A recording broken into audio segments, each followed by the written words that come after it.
बिहार के सीएम नीतीश कुमार जनसंख्या नियंत्रण पर अपने दिए गए विवादित बयान को लेकर घिरे हुए हैं। विवाद बढ़ता देख खुद सीएम नीतीश कुमार ने हाथ जोड़कर अपने बयान को वापस लेने की बात कही है। मुख्यमंत्री ने कहा कि मैंने तो महिलाओं की शिक्षा की बात की थी, अगर कोई आहत हुआ है तो मैं माफी मांगता हूं। इतना ही नहीं, नीतीश कुमार ने सदन के अंदर भी अपने बयान के लिए माफी मांगी है। मैं माफी मांगता हूं। अरे लाइव बिहार इसके लिए अरे नीचे कीजिए, वापिस करता हूं इन सब बातों का। अगर इसको हमने यूं ही कुछ बात कहा और उसको ले करके इतनी निंदा हो रही है, तो मैं भाई देखिए, अगर मेरी कोई बात कहना गलत था तो मैं इसके लिए माफी मांगता हूं। इसको हम वापिस करते हैं और अगर मेरे किसी बात से कोई इसकी निंदा कर रहा है तो भाई हम वापिस करके और निंदा हम अपने कर लेते हैं, माफी मांगते हैं। दरअसल नीतीश कुमार ने विधानसभा में जनसंख्या नियंत्रण और महिला पुरुष संबंधों पर भाषण दिया था। इस दौरान उनके संबोधन पर जबरदस्त हंगामा मच गया। सीएम नीतीश ने जनसंख्या के मुद्दे पर शादीशुदा जोड़ों के शारीरिक संबंध पर अजीबोगरीब प्रतिक्रिया दे दी। इस पर बीजेपी विधायकों ने, खासतौर पर महिला विधायकों ने आपत्ति जताई। बहुत ही शर्मनाक और दर्दनाक, और मुझे लग रहा है कि आज तक के इतिहास में कभी भी किसी भी मुख्यमंत्री ने इस पर या किसी भी सदस्य ने माननीय विधानसभा या संसद में इस तरह की भद्दी गंदी टिप्पणी नहीं किया होगा।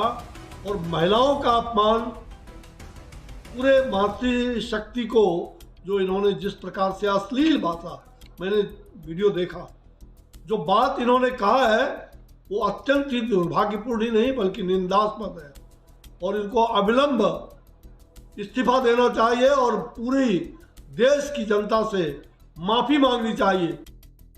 नीतीश के विवादित बयान के बाद बीजेपी की महिला विधान पार्षद निवेदिता सिंह फूट फूट कर रोने लगी। उन्होंने भाषण के बीच ही सदन से बाहर आकर तीखी प्रतिक्रिया देते हुए नीतीश कुमार को घेरा। आप सभी देख रहे हैं, सभी लोग लाइव चलता है, अब तो दोनों सदन लाइव चलता है, लेकिन कुछ जो ऐसे क्लिप्स होते हैं, मैं तो माननीय सभापति जी के माध्यम से भी चाहूंगी कि इस तरह के क्लिप्स लोगों को सुनने को, देखने को ना मिले, ताकि महिलाएं खुद शर्मसार हो। और आज जिस तरह का बयान माननीय मुख्यमंत्री जी ने सदन में दिया तो वो हम लोग को भी बहुत शर्मसार किया है और मैं अपने आप को रोक नहीं पाई। मैं उठकर सदन से बाहर चली आई और भी हमारे 7-8 महिलाएं बहनें थी।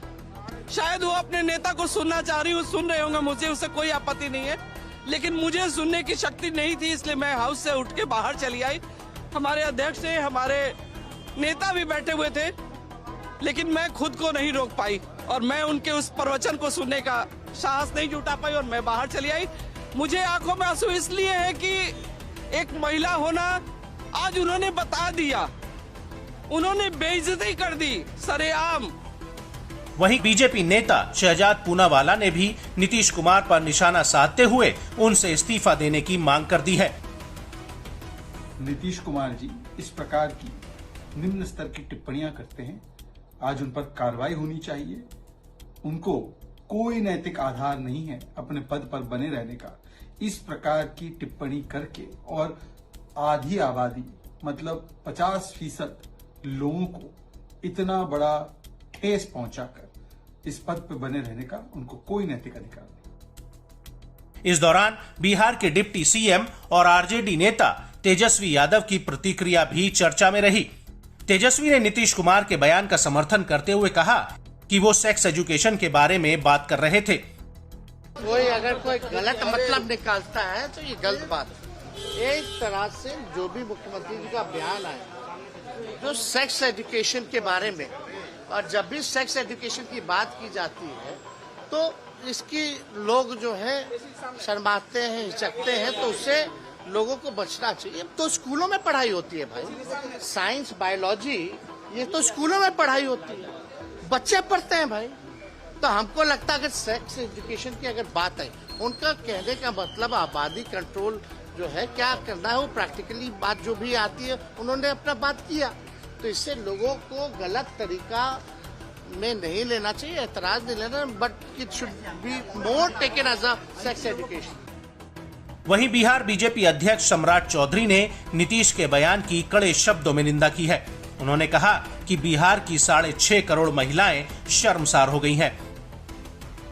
नीतीश कुमार जी का हाथ जोड़कर आग्रह किया कि आप बुजुर्ग हैं, आप जो है बातों की चीजों को ध्यान में रखे। वो क्या बोल रहे थे, पूरे बिहार के 6.5 करोड़ महिलाएं शर्मसार हो गई। बिहार में मां और बहन नीतीश कुमार की सभा में जाने से भागेंगे। नीतीश बाबू क्या हो गया है? जब तक हम लोगों के साथ थे तो आप तो अच्छा बर्ताव कर रहे थे लोगों से। क्या हो गया है? ये राजद के साथ, कांग्रेस पार्टी के साथ आप जाने के बाद आपकी स्थिति गड़बड़ा गई है। ऐसे में ये तो आने वाला वक्त ही बताएगा कि ये विवाद माफी मांगने के बाद शांत होगा या फिर बिहार की गठबंधन सरकार की मुश्किलें बढ़ती जाएंगी।